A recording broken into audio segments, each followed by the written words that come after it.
Olá, meus amigos, sejam muito bem-vindos ao segundo Soares Cast, aquele podcast do Grupo Soares, onde nós falamos de negócio, falamos de macroeconomia, falamos de inteligência artificial e vários outros assuntos corporativos que interessam a você, estudante, professor, empreendedor, empresário pequeno, médio e grande, ou seja, para você se atualizar de como estão os negócios pelo mundo afora.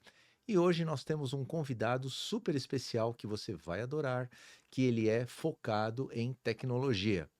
Ele inclusive, foi aluno do meu grandíssimo amigo, professor Celso Camilo, que eu já entrevistei várias vezes na Rede Jovem Pan, que você sabe, todas as manhãs nós estamos lá, segunda-feira, das 8h30 às 10 horas da manhã, falando de negócios, enfim, vários assuntos também corporativos.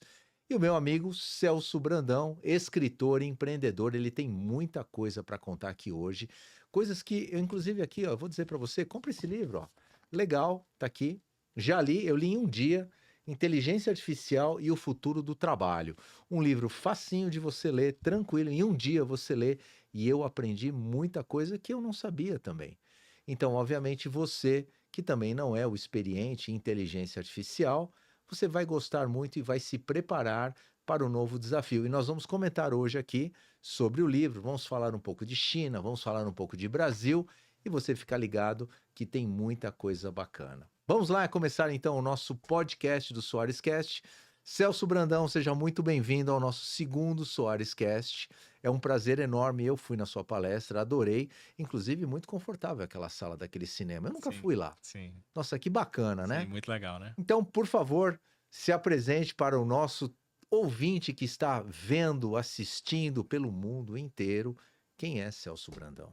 Amorim, primeiro, muito obrigado. É um prazer imenso estar aqui com você hoje, falando especialmente para um grupo tão relevante como o Grupo Soares e falando aqui de um tema que eu particularmente sou apaixonado e espero trazer um pouquinho para vocês sobre como a inteligência artificial vai impactar no trabalho, vai impactar no ambiente de negócios como um todo, um pouquinho de geopolítica de AI, como você falou.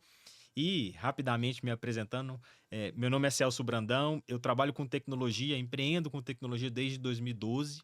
Em 2012 eu fundei um aplicativo de delivery, chamava Entrega Web, para quem não chegou a conhecer, era um concorrente do iFood. A gente chegou a mais de 20 cidades, tinha mais de 100 mil usuários, e a gente vendeu o negócio em 2018 para uma empresa chamada Stone. Desculpa, para uma empresa chamada Delivery Much, que posteriormente foi comprada pela Stone. Perfeito. E eu fiquei trabalhando lá na Delivery Much durante um tempo, até que, em novembro de 2022, fui impactado pelo lançamento do ChatGPT e tive a certeza de que eu estava diante de uma tecnologia que iria mudar drasticamente a forma como a gente trabalha, a forma como a gente vive como um todo.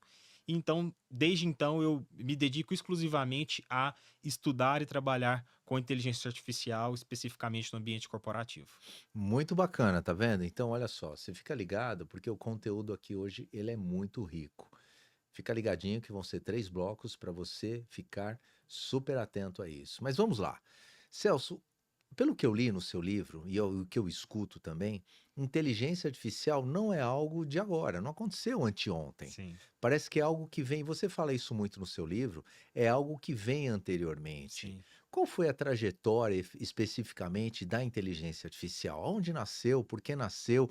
Como nasceu esse negócio? Sim. É interessante resguardar, retardar um pouquinho, voltar um pouco atrás, Aham. um pouco dessa história. Com certeza. Não, é muito importante trazer isso, porque às vezes a gente acha que é algo simples, algo trivial, que realmente surgiu com o lançamento do ChatGPT em 2022, em novembro de 2022, ou seja, que Uhum. tem 2 anos e pouco. E na verdade não é bem assim. Inteligência artificial já é estudado e colocado como um campo da computação desde 1950, da década de 50, só que a gente teve um longo Pós-guerra, período. né, praticamente. Isso, exatamente, Pós-guerra. pós-guerra, pós-segunda guerra. A gente teve um longo período com poucos avanços de IA. Ali, principalmente na segunda metade do século XX, a gente teve os avanços relativamente pequenos. O pessoal chama até de. Me fugiu o nome, mas é como se fosse um período onde a não avançou nada em especial Uhum. e a gente começou a ter algumas tecnologias que possibilitaram a gente chegar onde a gente está no começo do século XXI, que foi o Big Data, a computação em nuvem, enfim. Então a gente tem esse trabalho acontecendo aos poucos. E aí, no final de 2019, o Sam Altman, que é o fundador da OpenAI, que é dono do ChatGPT, se juntou ao Elon Musk naquele momento, depois os dois acabaram rompendo, para começar. Sempre ele, Elon Musk, Ele é sempre um ele. grande investidor de risco aí e que com certeza tem uma visão de futuro muito boa. Para começar a projetar o que hoje é o ChatGPT. E aí eles fizeram vários primeiros modelos de forma interna e aí depois eles lançaram no novembro de 2022 o ChatGPT 3.5, que esse sim foi aberto para todos e que foi realmente uma explosão para esse universo de inteligência artificial. Mas você sabe que é um negócio interessante? Por exemplo, quando nós falamos de ChatGPT, nós falamos da OpenAI, Uhum. e nós temos uma visão, nós aqui latino-americanos, que os americanos são os caras do MIT, que são os caras que dominam o mundo e Sim, a inteligência é toda deles. sim. Pronto. O que que aconteceu? E vem acontecendo, e agora com o Donald Trump ficou muito mais claro para o Uhum, mundo inteiro. uhum, A China sempre foi um país comunista que defende os seus ideais, uhum, porém, desde 1960, da Revolução de Mao Tse-tung, uhum. ela entendeu que politicamente ela deveria ser comunista, mas economicamente ela deveria ser capitalista. E ela é Perfeito. mais capitalista do que os americanos. Uhum, Vejam os carros, uhum. toda a industrialização está na China, Sim, obviamente, eles desenvolveram todo o parque industrial, sim. vários produtos. Nós estamos vendo agora no mercado americano que os minerais raros, Uhum, eles estão lutando com os americanos para fazer sim, os chips. sim, E o exatamente. iPhone, por exemplo, é Exatamente. feito desses minerais raros. Então Exatamente. você percebe que a tecnologia está muito na China. Uhum, E ela lançou o DeepSeek, aonde no mesma proporção o mercado americano soltou por alguns bilhões de dólares. Eles falaram, não, eu faço igual, 10 vezes mais barato. uhum. Qual que é a tua visão que você tem hoje de tecnologia do mercado chinês? Na verdade, é até mais do que 10 vezes mais barato.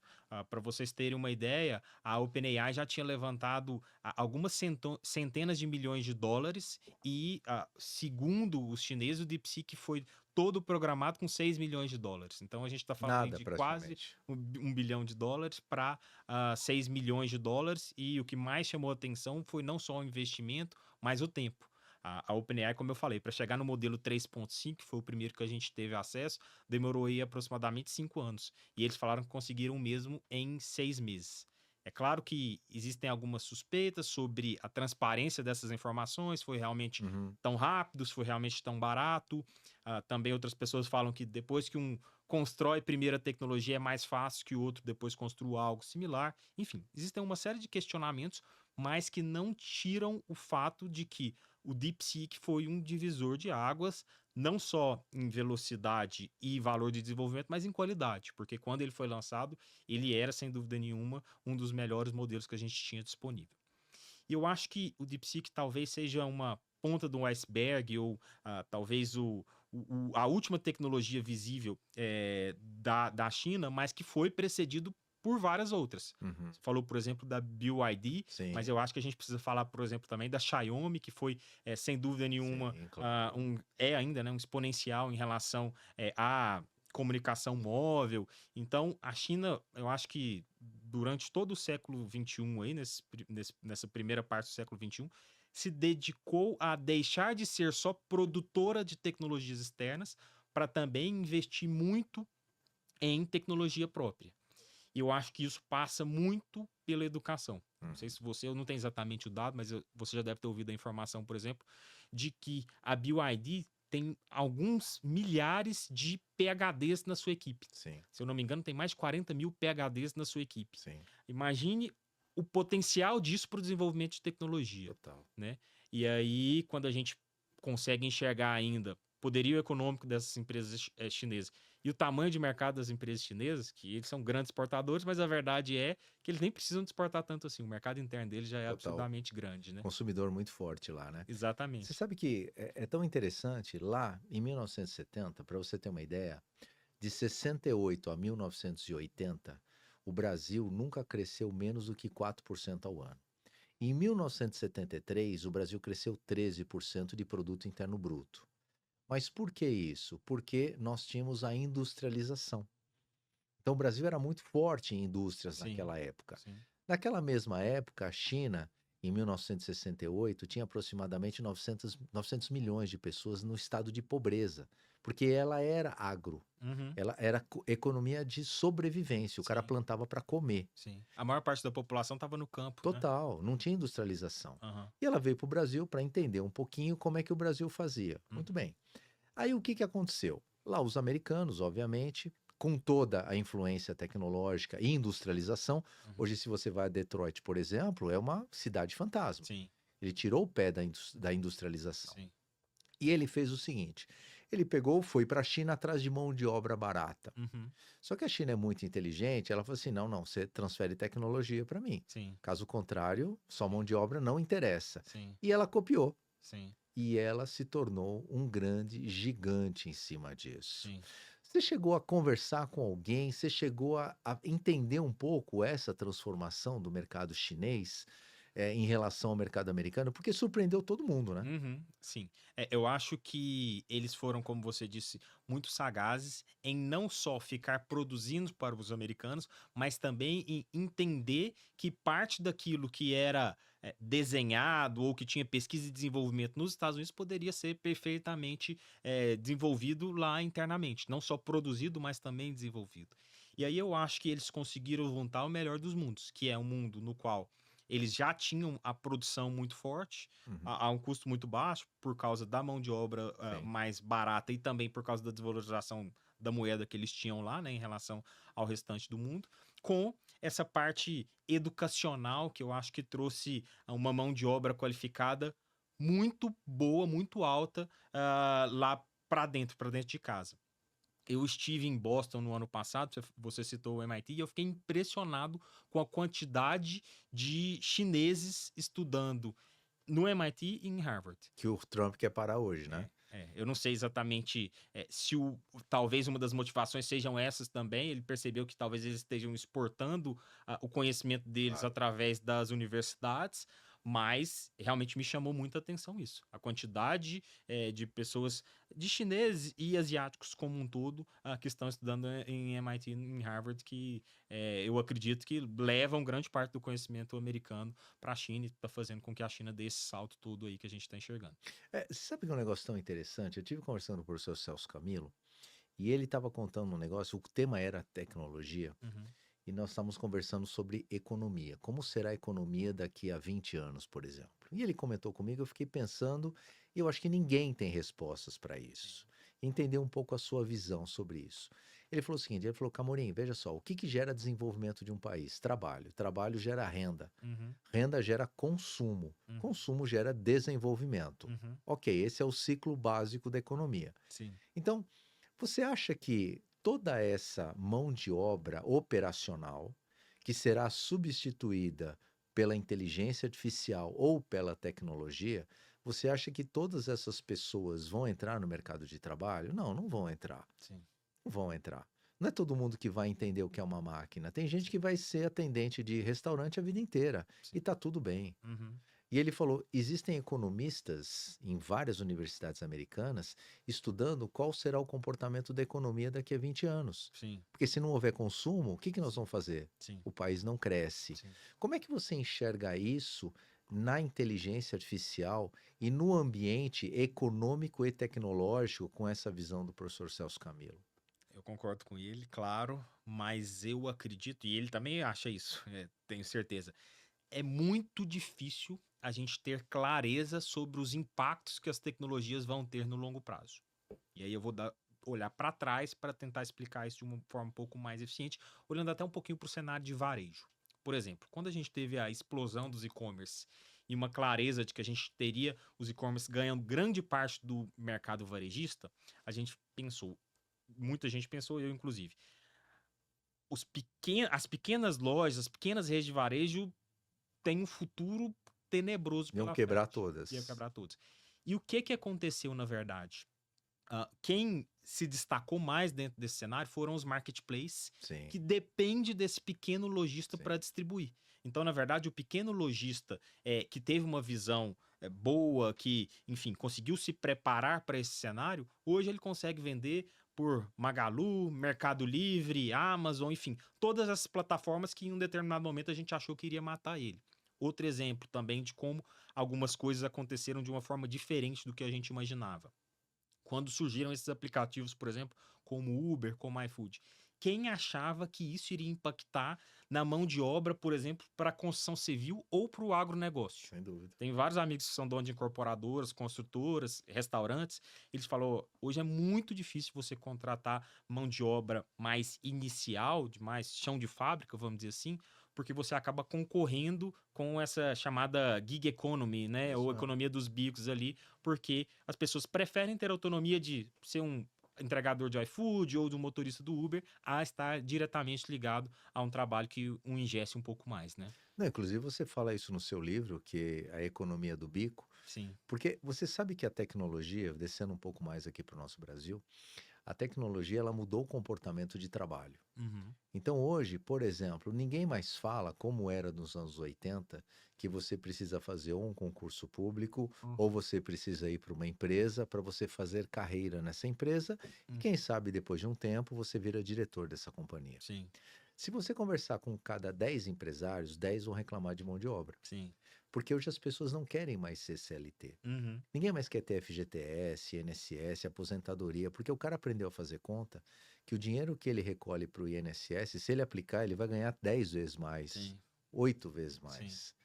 Então, essa mudança de comportamento, como é que você enxerga um pouquinho no mercado de trabalho essa relação CLT e essa economia de bico que você cita, inclusive, no seu livro Sim, aqui? sim. Como é que você vê essa mudança de comportamento? Isso é mundial ou isso aqui é só no Brasil? Assim, o Brasil, ele tem por característica ter essa relação CLT e ter muita legislação trabalhista. Eu acho que se a gente for para o mercado americano, ele sempre foi um pouco mais liberal, um pouco mais autônomo. Aham. Então, lá as pessoas, por exemplo, contratam e demitem com muito mais facilidade que Total. aqui. É igual o filme, o cara sai com a caixinha, né? É, O lápis exatamente. dele, o livro e Exatamente, tal, é isso exatamente. aí. Então eu acho que talvez essa mudança econômica tenha tido um impacto um pouco menor lá, porque as pessoas já estavam acostumadas com essa dinamicidade maior. Uhum. Eu acho que isso já está tendo um impacto muito claro geracional, né? A gente já está tendo muito mais dificuldade de contratar profissionais da geração Z em uma formato tradicional de contrato CLT. Eu acho que os PJs que começaram como, na verdade, uma saída das empresas para tentar pagar um pouco menos de imposto, hoje já são uma opção natural da maior parte dos profissionais. E eu falo isso como empresário que muitas vezes tenta contratar pessoas CLT, colaboradores CLT, Sim, e você não consegue. A pessoa fala: CLT eu não tenho interesse, eu prefiro PJ. É claro que isso tem ah, diferentes motivações. A gente tem, por exemplo, várias pessoas que não querem ser CLT porque não querem se dedicar exclusivamente a um negócio. Elas querem ter duas, três, quatro fontes de renda diferentes. uhum. Mas eu acho que o ponto principal é realmente esse que você citou, da, da pessoa ter mais clareza e mais informação sobre a quantidade de dinheiro que ela acaba deixando, não na mesa, mas para o governo, quando ela opta por um modelo de contrato tradicional. Sem É, dúvida. isso, com certeza, hoje está impactando muitos negócios, vai ter um impacto muito grande na sociedade, porque a gente tem que lembrar também que as pessoas, na maior parte delas, teoricamente, deveriam estar resguardando ali um pouco para o futuro e tudo mais, mas muitas não estão, e Uhum. aí a gente vai ter um impacto disso em INSS, aposentados no futuro, que, mais uma vez, é muito difícil de prever. A gente está vendo a mudança que está acontecendo agora. Os impactos disso no futuro é difícil de prever. O que eu acho que a gente tem que fazer é se manter atento e aberto a essas mudanças. Você sabe que tem um negócio interessante, falando ainda de comportamento, de funcionário, ambiente empresarial ligado à tecnologia. Eu conheço um grande empresário aqui no estado de Goiás, que ele tem loja de roupas, ele tem uma indústria de roupas e ele tem muitas lojas. Uhum, E ele me chamou para bater um papo e ele falou o seguinte, ele falou, poxa, Camarim, vamos bater um papo aqui para ver o que está acontecendo no comportamento da economia. Como eu falo uhum, de economia, vamos lá falar com ele. E ele falou que ele nunca viu, de toda a história empresarial dele, as ruas da 44 com lojas vazias. uhum. Como se fosse em São Paulo a 25 de março, Sim, que é o grande centro comercial de São Paulo, aqui é a Rua 44. sim. E eu fui entender por quê. Porque ele estava contando para mim, olha como é que mudou o comportamento. A sacoleira que vinha lá do Pará, vinha de qualquer outro lugar, no ônibus clandestino, Uhum, ela vinha para cá na Rua 44 e ali ela fazia compras e jogava no ônibus e ia embora. uhum. Hoje, com a pandemia, pós-pandemia, Uhum. ela compra pelo WhatsApp porque ela já conhece o fornecedor, Sim, o cara manda o produto para ela e ela paga no Pix. sim, sim, Então ela não vem mais toda semana, ela vem a cada 20 dias, ou quando tem uma novidade, alguma sim, coisa assim.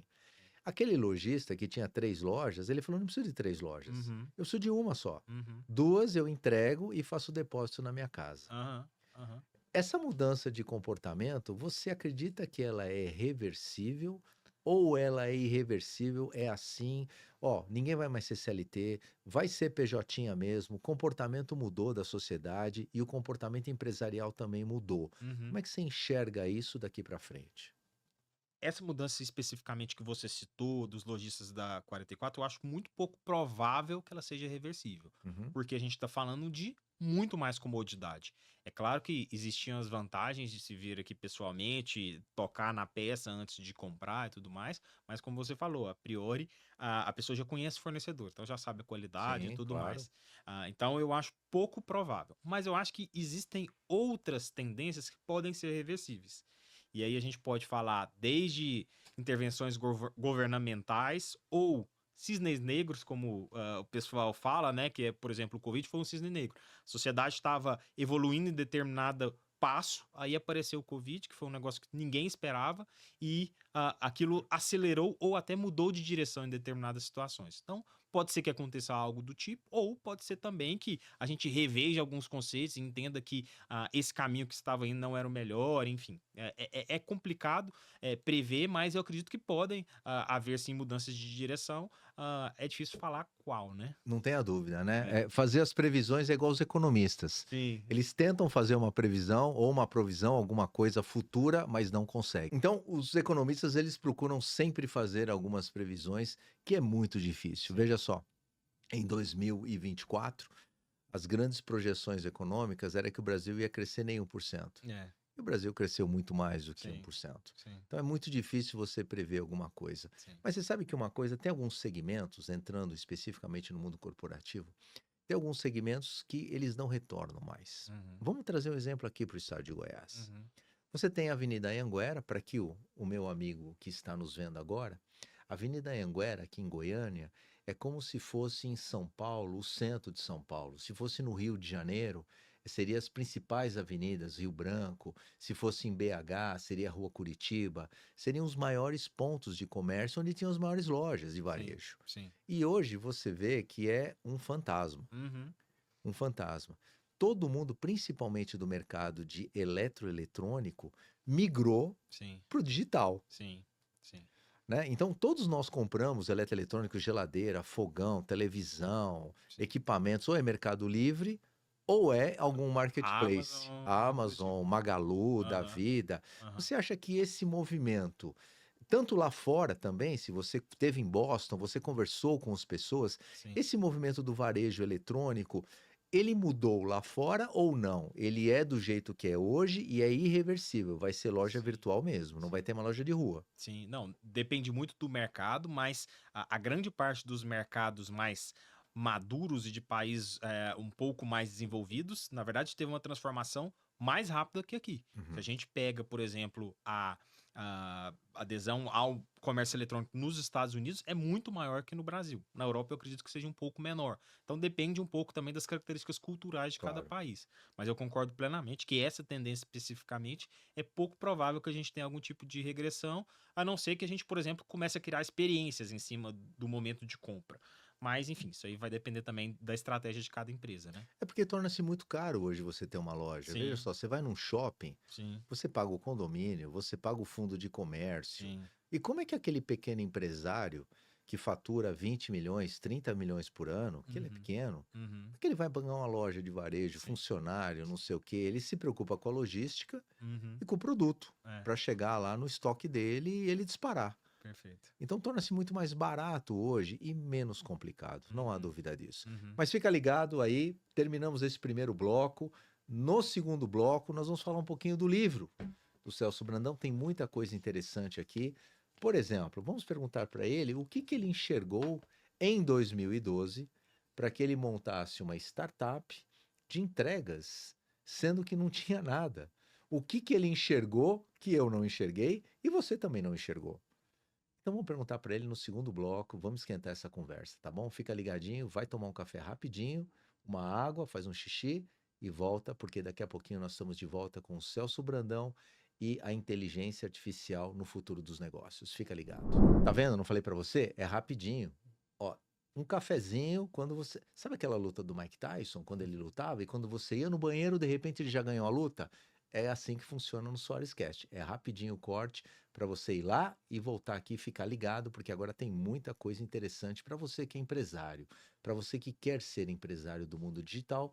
O Celso tem muito conteúdo para falar para você. Vamos lá. Celso, 2012, um Brasil que não existe mais. Estamos falando praticamente do Lula 1, que foi de 2008 a 2012, Sim. que é a primeira eleição dele. Na verdade, o Lulão foi 2002 a 2006, eu acho. 2002. Então É. corta essa parte, porque não. É. Não. O de 2000. Fernando Peraí, Henrique peraí. foi Fernando, 94, 98, Fernando Henrique. De 98 a 2002, Lula 1. Não, 94, 98, Fernando Henrique Fernando, 1. isso. 98, 2002, Fernando Henrique 2. De 2002 a 2006, Lula 1. 2006, E 2010. 2006, 2010, Lula 2. 2012 era Dilma? Era Dilma. Dilma 1. É. Dilma 1. Então vamos voltar de novo. Então, voltamos. Peraí, deixa eu voltar ao raciocínio. Retomamos, então, vamos ao nosso bate-papo com o nosso entrevistado de hoje, Celso Brandão, e vamos ver o que ele enxergou em 2012, praticamente final do mandato do Lula 2, e já era Dilma Rousseff, o primeiro mandato dela, um Brasil diferente, um Brasil com uma economia diferente, e ele enxergou em 2002 um aplicativo que era de entregas como o iFood, como ele comentou no primeiro bloco, que não tinha ninguém nessa história. E foi uma startup. Vamos entender o que ele enxergou que eu não enxerguei e você também, nosso amigo do outro lado, também não enxergou. Celso, 2012. Praticamente ninguém conhecia isso. Ninguém pedia nada pela internet. Máximo ele ia lá no balcão, comprava, tá tudo certo. Tudo muito engatinhando na internet ainda. Sim. Como é que você e teus sócios, do nada, falaram assim, pô, vamos montar um aplicativo de entrega? Sim. Pô, não tinha ninguém no mercado. É um trabalho árduo desbravar esse mercado. Sim. Como é que foi essa tua experiência de desbravar um mercado que ninguém conhecia? O mercado era realmente muito diferente do que é hoje. Para vocês terem uma ideia, só 4% da população brasileira tinha um smartphone. E engraçado que até o próprio mercado de delivery era muito diferente. A gente tinha praticamente só delivery de pizza. Era pizza e no máximo um sanduíche, alguma coisa pouco, assim. Né? Muito pouco. Muito pouco. Hoje, acho que quase todo restaurante tem Total. algum tipo de serviço Sem de dúvida. entrega, né? E o interessante é que eu não necessariamente estava mirando em um negócio de tecnologia. Eu tinha me formado há pouco, estava trabalhando numa boutique de M&A, de fusões e aquisições, Sim. estava procurando alguma coisa para empreender. E eu, em uma viagem para os Estados Unidos, vi lá nascendo um negócio chamado Grubhub, que até então liderava o mercado de delivery nos Estados Unidos, delivery online, e falei, bom, interessante, esse negócio de tecnologia realmente tende só a crescer, acho que faz sentido levar alguma coisa do tipo lá para Goiânia. E vim para cá, fui estudar o mercado, e aí estudando o mercado eu vi essa tendência gigantesca de as pessoas saírem da navegação web e partir para navegação mobile, né? Então, partir para o celular mesmo. Eu mesmo não tinha um smartphone em 2012. Eu tinha um celular normal. Casa de Ferreira, espeta de pau. Né? Exatamente. Aí. Mas aí, quando eu fui buscar uma empresa para desenvolver o site, eu falei, olha, eu não quero só um site, eu quero também um aplicativo móvel. Era muito difícil encontrar desenvolvedores, graças a Deus eu encontrei pessoas muito boas, mas era muito difícil encontrar desenvolvedores de aplicativo móvel porque pouquíssima gente conhecia esse tipo de tecnologia. Então a gente resolveu apostar nisso naquele momento, realmente por entender que seria um mercado em ascensão. E eu tenho para mim ainda como preceito básico assim para começar qualquer tipo de negócio, investir em um negócio que eu acredito que o mercado vai crescer, para que eu não necessariamente tenha que entrar em algum tipo de oceano vermelho, brigando demais com concorrentes para tomar mercado de alguém. Falo, bom, esse mercado aqui ele está iniciando, então a tendência dele é que ele tenha um crescimento considerável nos próximos anos. Então foi por isso que eu resolvi investir nesse negócio especificamente, e por isso que hoje eu trabalho com inteligência artificial. A tendência é que o mercado cresça mais de 100 vezes nos próximos 5 anos. Então eu consigo crescer naturalmente com o mercado, não necessariamente tendo que tomar mercado de alguém. Não, mas é interessante porque, veja você, quantos anos você tinha na época? 22. 22 anos. Você tinha um sonho. Sim.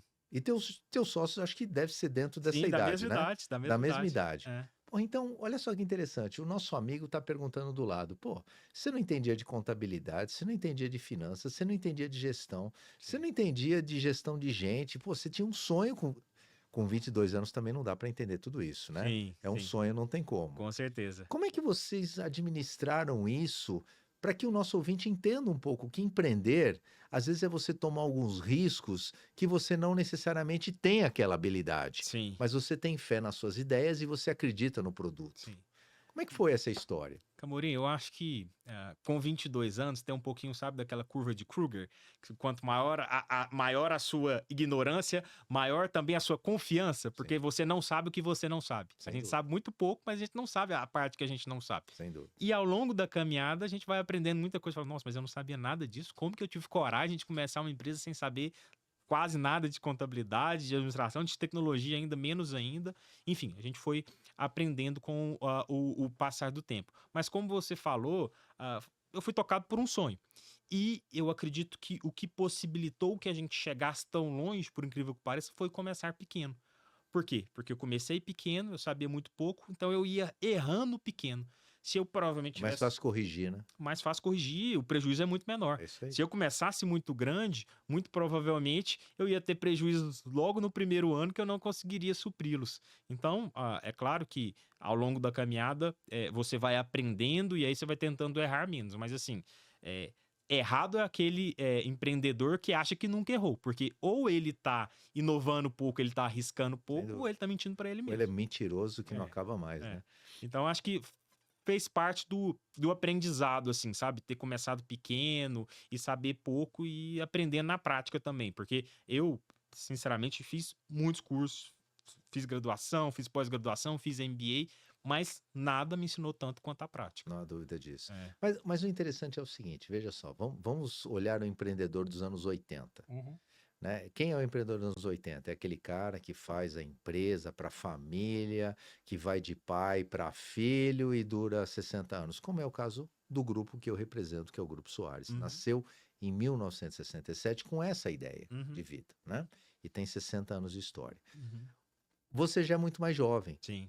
Como foi vender a tua empresa? Sim. Algo que você criou do nada, que você construiu junto com os teus sócios, Uhum. errou, acertou, Uhum. trabalhou na madrugada, Sim. perdeu dinheiro, Sim. correu risco, toda aquela história que o pequeno empreendedor passa. E aí chega alguém com um cheque. Sim. Fala, pô, você não tá afim de vender esse negócio, não, cara? Você, opa, quanto que é o cheque? Como foi essa soltura, esse desprendimento, essa é a palavra, com relação ao amor que eu construí na minha empresa, relacionado com o cheque que você recebeu? Sim. Excelente pergunta, Camorim, especialmente porque agora já fazem mais de 5 anos que eu realmente fiz o deal, então eu já expirou qualquer tipo de cláusula de confidencialidade que eu tinha. E qual que é o fato, tá? Abrindo totalmente o jogo aqui com vocês. A primeira proposta que a gente teve no Entreguweb, a gente tinha 2 anos de empresa. E foi uma proposta do iFood, inclusive, Olha, 10, 20 vezes mais alta do que a gente imaginava. E quando eles chamaram a gente para uma conversa vocês lá, nem dormiram à noite. e eu tinha 24 anos. Quantos sócios eram? 3. Então, 3 que entraram com nada, de repente viram um cheque gigante. Sim. E foi só a partir daquele momento que a gente teve noção da proporção que o negócio poderia tomar e principalmente que a gente teve a noção de que era um negócio com liquidez, que era um negócio que a gente poderia realmente fazer para vender. Porque até então a gente ainda tinha cabeça de negócio mais tradicional, querendo gerar caixa e tudo mais.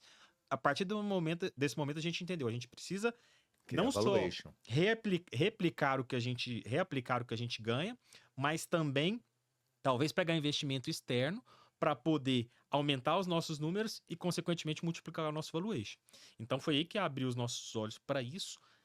A partir desse momento, sem dúvida nenhuma, vender o negócio começou a ser um objetivo nosso. Então, a gente trabalhou para que isso acontecesse.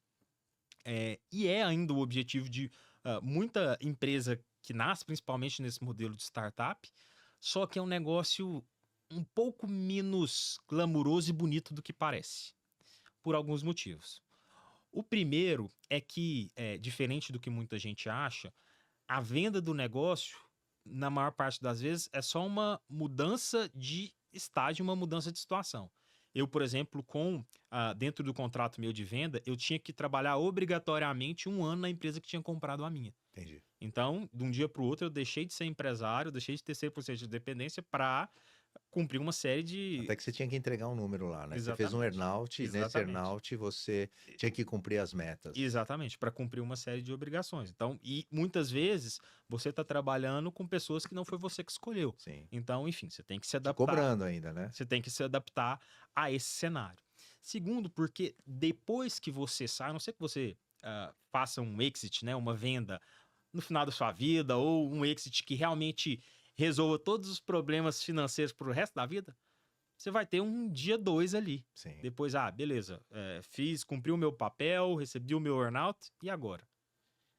Eu, por exemplo, resolvi voltar a empreender, mas tem outras pessoas que preferem ir por outro lado. Sim. Mas enfim, então não é uma situação definitiva. Eu acho que como quase toda meta e objetivo que a gente coloca para a nossa vida, né? Que a gente coloca e fala, nossa, quando isso acontecer, eu finalmente vou ser feliz, vou ser realizado. E quando a gente Vou para alcança, as a gente Ilhas fala, Seychelles e vou viver lá e não vou fazer mais nada na vida com 25 anos. exatamente. E quando a gente alcança isso, a gente fala, bom, e agora? E é claro, eu tava começo da minha vida, tinha acabado de casar, inclusive. Claro que foi muito bom, assim, mas com certeza fez com que eu tivesse que começar uma nova página, um novo negócio na minha vida. E, enfim, isso eu acho que é quase regra para todo mundo que vende o seu negócio. Então, eu acho que é um pouquinho desse cenário aí. Você sabe que esse negócio de startup, o Grupo Soares ele tem um fundo Uhum, que ele é voltado para investimentos em startup, uhum, junto com o Bossa Investimentos, do João Kepler, sim, né? E nós temos essa parceria, essa sociedade, onde nós investimos em startups. uhum, Só que são startups voltadas ao nosso negócio, perfeito. logística, varejo, inteligência de vendas. Uhum, Não startups que são muito fora do lixo sim, atômico e sim, etc. sim. Muito bem. O que nós percebemos no primeiro roadshow que nós fizemos com investidores é que ainda esse movimento de startup, embora ele seja antigo, Uhum, para a pessoa física ele é muito estranho ainda. sim, sim. As pessoas ainda não conseguem entender que, por exemplo, você faz um cheque, sei lá, de 300 mil reais, um exemplo disso, Uhum, ele retira como se fosse um renda fixa. E se eu precisar dos 300, como é que faz? sim. Não, você só vai tirar o dinheiro no valuation lá na frente, nos múltiplos de EBITDA. Se houver saída. E se houver saída. Isso. Então, o fundo de investimento de startup é como se fosse um private equity, Aham, que um fundo está comprando uma parceria de uma empresa, sim, que ele tem um prazo para sair, sim, que vai ser 5, 6 anos, ele vai sair daquele prazo e eu vou embora para casa. Então, 5, 6 anos ele vai amargar aquele negócio, sim, que pode dar lucro, que sim, pode dar prejuízo, sim. que Que pode ir pode para acabar. recuperação judicial, Sim. pode ir um monte de coisa. Nós estamos vendo que agora é Smart Fit, Uhum, que tem o Pátria Investimentos, uhum, depois de tanto tempo, 5 anos, 6 anos, ele está saindo uhum, uhum, e vai embora porque ele já realizou lucro. uhum, Como é que você enxerga, você que é investidor digital, você que está no mercado de startup, uhum. como é que você enxerga esse movimento da pessoa física em investimentos? Porque o fundo de investimento já tem visão, né? Sim, sim. Agora, como que você enxerga a pessoa física como investidor de startup? Um investidor, tanto um investidor anjo quanto um venture capital, primeira coisa, ele precisa ter muita clareza sobre esse ciclo aí que você citou. Ele Uhum. precisa ter clareza de que, primeiro, é um negócio de altíssimo risco. É um negócio que você talvez tenha a oportunidade de ter um altíssimo retorno, sim. E, consequentemente, alto risco, alto retorno, alto risco. Sim, Então, é bom ficar de olho nisso. Segundo, é que o ciclo é longo e imprevisível. Pode ser um ciclo que dure 3, 4, 5, sim. 10 anos. Ah, e eu acho que, e aí, por todos esses motivos, né, eu costumo brincar até que dinheiro para investimento em startup não é o dinheiro do leite, é o dinheiro da pinga. É isso mesmo. Brincando. É Então, isso assim, mesmo. Você não vai precisar dele durante um bom tempo. exatamente, exatamente. E o Brasil, eu acompanhei isso muito de perto, até como investidor em algumas startups, está passando por um processo de amadurecimento de todo esse ciclo. Por quê? Durante muito tempo, a gente tinha pouquíssimos investidores e também pouquíssimas saídas. Então, eram poucos os cases de pessoas que investiram e que de alguma forma tiveram retorno. Agora a gente está passando por um processo de amadurecimento, o juro alto nesse momento é muito ruim para isso, porque é pouco provável que... Os juros mais altos do mundo é o do Brasil, Sim, 14,75. E se passar o IOF, vai para 15% fácil. sim, exatamente. Imagina empreender É, com capital de giro. eu imagino, por exemplo, pegar dinheiro no banco para fazer aquisição de uma outra empresa, que seria saída de uma startup. Ele precisa te dar mais do que 15 ao ano. Exatamente. Então, assim, hoje o mercado deu uma esfriada por causa disso. Mesmo assim, a gente vê movimentos não só de expansão, mas às vezes de consolidação também, né? A gente viu isso muito durante a pandemia. Grandes empresas de tecnologia compraram ali as suas concorrentes para conseguir consolidar o mercado e aí conseguiram finalmente dar saída para alguns desses investidores anjos e fundos de venture capital que tinham colocado dinheiro lá atrás. Mas eu acho que o principal ponto é esse, é ter clareza de que é um investimento de alto risco, imprevisível e que geralmente tem um ciclo longo aí entre investimento e retirada. Então, você está vendo? Olha só que interessante. Empreender não é alguma coisa muito fácil. Então, você que está começando a sua empresa, seja no digital, seja no físico, ou seja, presta muita atenção no que um cara que empreendeu com 22 anos, errou e acertou e se deu bem, ok? Vendeu a empresa dele para um fundo de investimento. Tem muita lição aqui para você aprender. Então, pega a canetinha, anota direitinho, veja quais são as dicas, porque o sábio é aquele que aprende com o erro dos outros. Porque aprender com os nossos erros dói muito mais. Então, finalizamos nosso segundo bloco, passa muito rápido, né? Você veja só, já terminamos o segundo bloco, vamos para o último bloco daqui a pouquinho. Então, segura um pouquinho aí, que vamos falar um pouquinho sobre IA. Olá, meus amigos, terceiro e último bloco aqui com o nosso entrevistado de hoje, Celso Brandão, empreendedor que aos 22 anos montou uma startup lá em 2012. Você imagina como era o cenário em 2012 no Brasil em tecnologia e se deu muito bem. Uma delivery de entregas, já contou isso no segundo bloco e vendeu para fundos de investimentos. E agora, nesse terceiro bloco, nós vamos falar um pouquinho de IA. Lembra daquele apagão que você falou para o seu amigo que realmente o IA não é todo verdadeiro? Ele mente um pouco. Mas como é que mente? Vamos entender um pouco essa mentira com o nosso palestrante e empreendedor Celso Brandão. Celso, eu vou nas empresas. Você sabe que eu tenho clientes que, por exemplo, a área jurídica, os contratos, não tem mais aquele negócio do cara elaborar um contrato. Ele vai no IA, lá no ChatGPT, Uhum, pede um contrato de compra e venda de imóvel. uhum, Aí vem tudo na mão dele uhum, e simplesmente ele vai lá e coloca. sim. E aí você conversa com umas pessoas, eles falam: olha, não, você acredita no IA? O IA não é bem assim, não. Eu já peguei coisas erradas no IA. Duvidando da ferramenta, Uhum. explica para o nosso ouvinte que está agora nos assistindo por que que o IA mente. Na verdade, não é mente, né? As inteligências artificiais generativas, que são inteligências artificiais como o ChatGPT, por exemplo, elas às vezes têm um comportamento chamado de alucinação, Hum. no qual elas não trazem exatamente a informação correta conforme você pediu. E isso acontece porque, primeiro, a inteligência artificial não pensa, ela faz um trabalho estatístico com base nos dados que ela foi treinada. E segundo, porque, como eu falei, o ChatGPT é um modelo de inteligência artificial específico chamado inteligência artificial generativa, Uhum. ah, que foi programada para te gerar uma resposta. Então, quando ela não sabe, ela acaba floreando ali para te trazer uma resposta, mesmo que aquilo não esteja dentro da base de conhecimento dela. E você deu um exemplo muito bom, que é ótimo para falar sobre alucinação em inteligência artificial, que foi o exemplo do ambiente jurídico. E o que acontece? A gente sabe que o ambiente jurídico é um ambiente muito regulado Sim. por legislações e jurisprudências. Só que as legislações, elas têm especificidades muito diferentes de acordo com o país onde você está. Então, por exemplo, a legislação americana e principalmente as jurisprudências americanas são muito diferentes das brasileiras. Sem dúvida. E aí, até hoje a gente não tem uma ferramenta, vamos dizer, única e que sobressai dentro do mercado de IA jurídico, porque ela tem muita alucinação, já que ela confunde, mistura conteúdos, por exemplo, de legislação americana com legislação brasileira, jurisprudência americana com Ele jurisprudência não tem brasileira. no cérebro dele, ele não segrega as legislações. Na verdade, não é exatamente um cérebro, né? Por mais que chama rede neural, uma rede neural artificial, mas ele faz essa mistura nesse momento. Eu acredito não. Estatisticamente, isso vai melhorando ao longo do tempo. Uhum. Para você ter uma ideia, quando o ChatGPT 3.5 foi lançado ao público, em novembro de 2022, ah, o ChatGPT tinha um percentual de acurácia de 90,9%, se eu não me engano.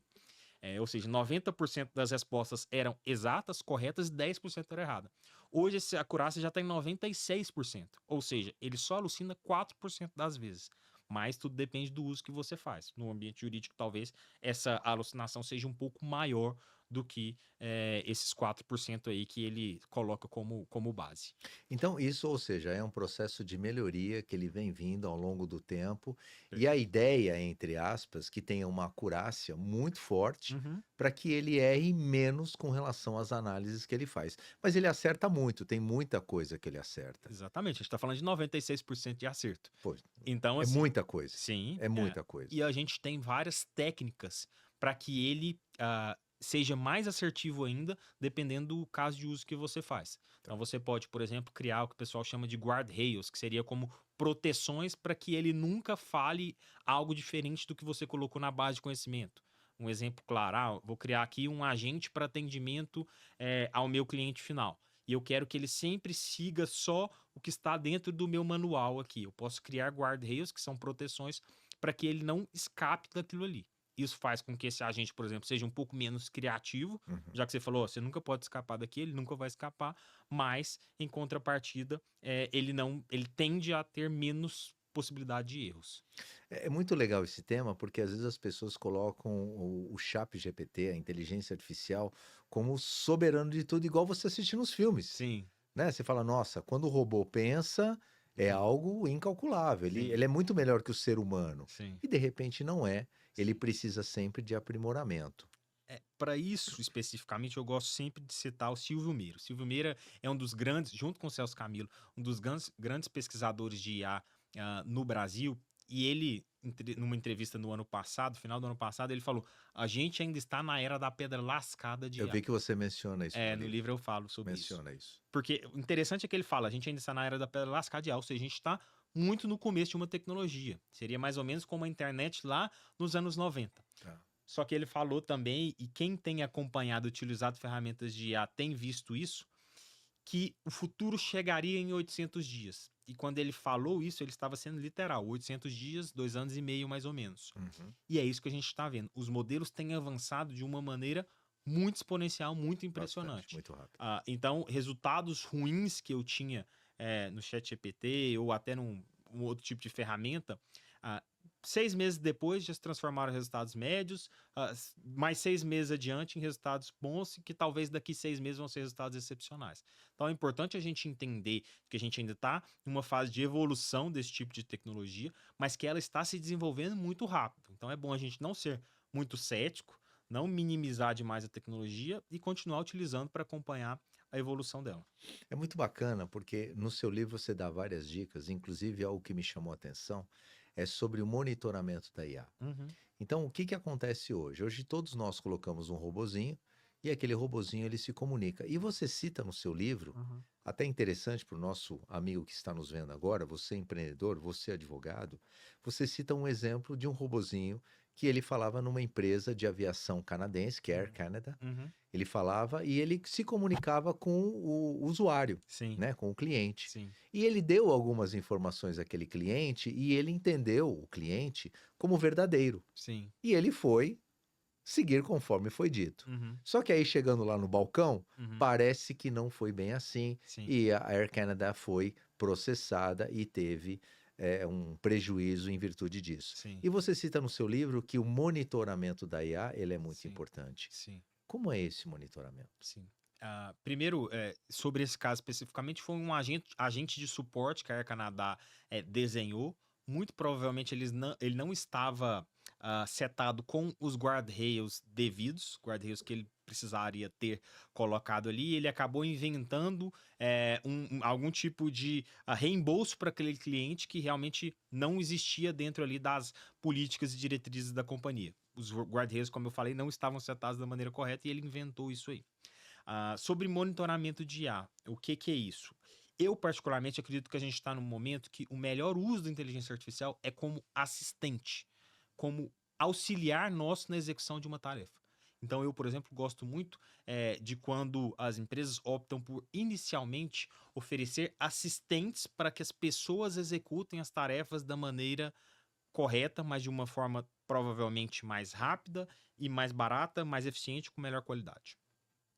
Só que isso, justamente por ser assistente, por causa dessa necessidade de monitoramento, não tira a responsabilidade da pessoa que está pedindo o auxílio ali em reler, em reavaliar tudo o que aquele assistente está dizendo.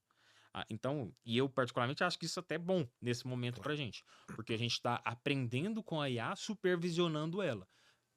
Pedir uma resposta ali para a IA ou para ela executar determinada tarefa, me ajudar a escrever um contrato, ou ajudar a escrever uma resposta para um cliente, eu preciso avaliar o que me foi dito e ver se algo daquilo não faz sentido. Se não fizer, eu preciso ajustar a resposta com base no meu conhecimento humano. Uhum. Isso é ter a inteligência artificial como assistente e monitorar o uso para que realmente a gente não caia aí nesses limbos, como por exemplo as alucinações de inteligência artificial. É bem interessante porque às vezes a empresa ela não tem tanto conhecimento disso. Sim. Então você imagina só, agora a secretária está lá que o chefe dela pediu para ela pesquisar alguma coisa ou até para ela fazer um memorando.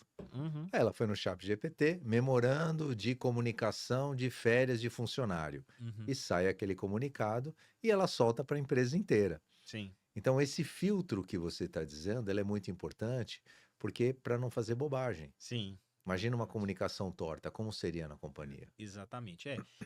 E para isso, por isso que eu acho que um dos papéis fundamentais na adoção de inteligência artificial no ambiente corporativo é o que a gente chama de letramento de IA, que é aprender como essa tecnologia funciona, o que é essa tecnologia e como que eu faço essas averiguações para ter certeza de que tudo está saindo como eu esperava. E aprender ali no final do dia o que é engenharia de prompt, que nada mais é do que saber enviar os comandos da forma correta para essas ferramentas de inteligência artificial.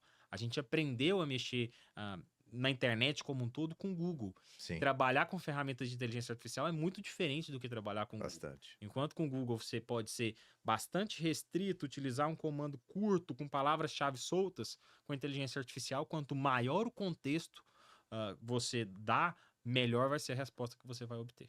É verdade.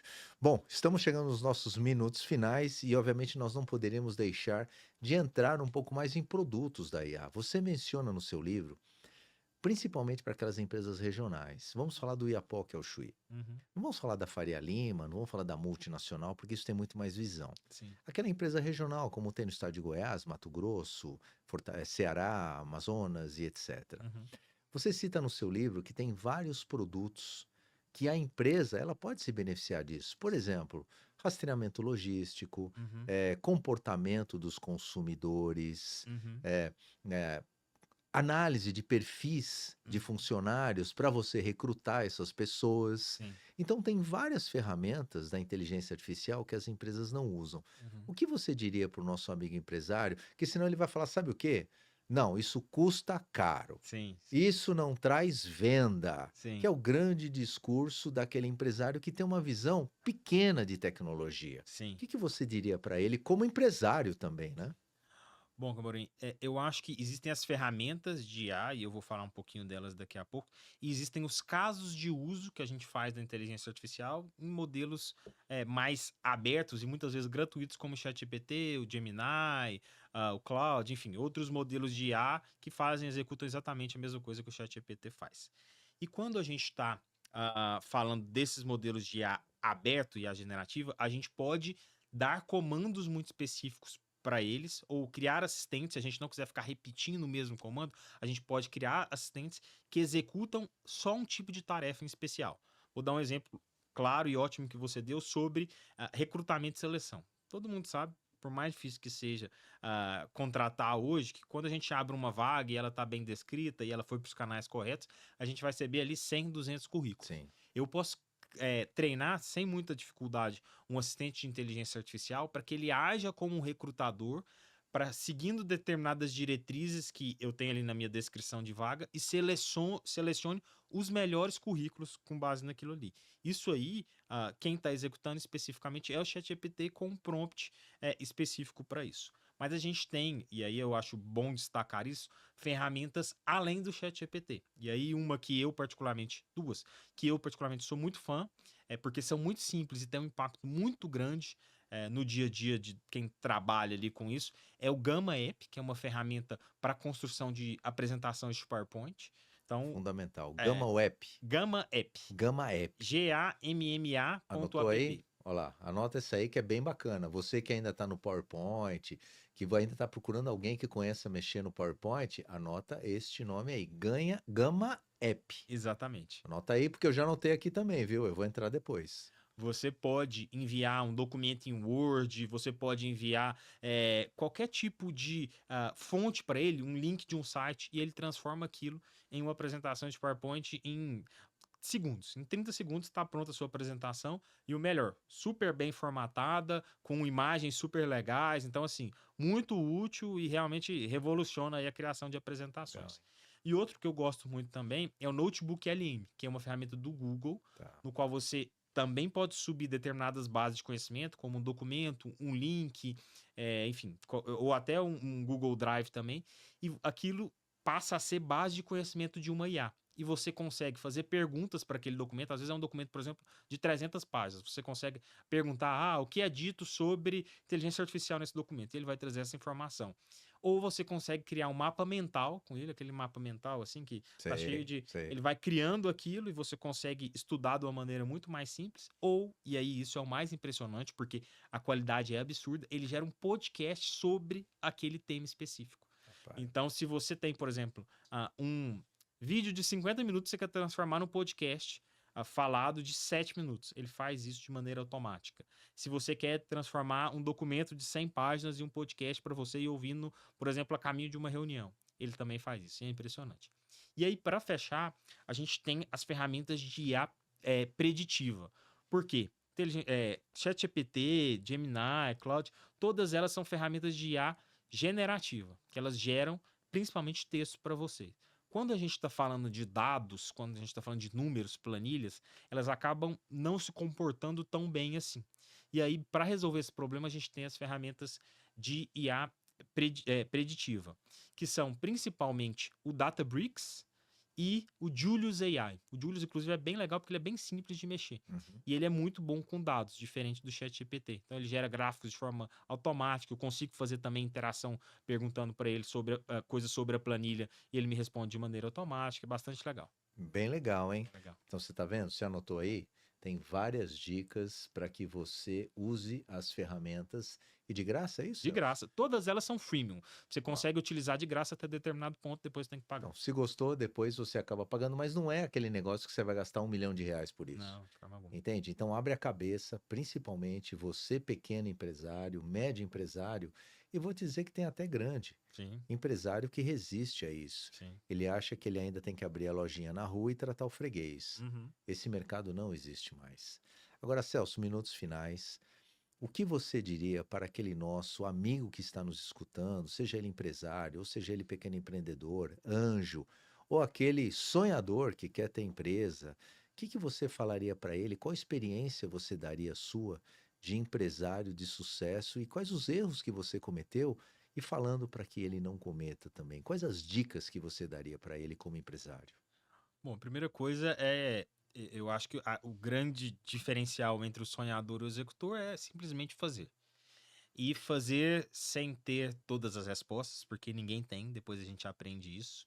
Saber sem ter todas as certezas, porque também eu não conheço ninguém que começou um negócio com a certeza absoluta de que funcionaria. Geralmente quem começa assim, inclusive, acaba não funcionando, né? Eu acho que tentar trazer as pessoas certas para o seu lado, seja como sócias, seja como colaboradoras, não tentar economizar com isso, tanto em participação da sua empresa quanto em salário.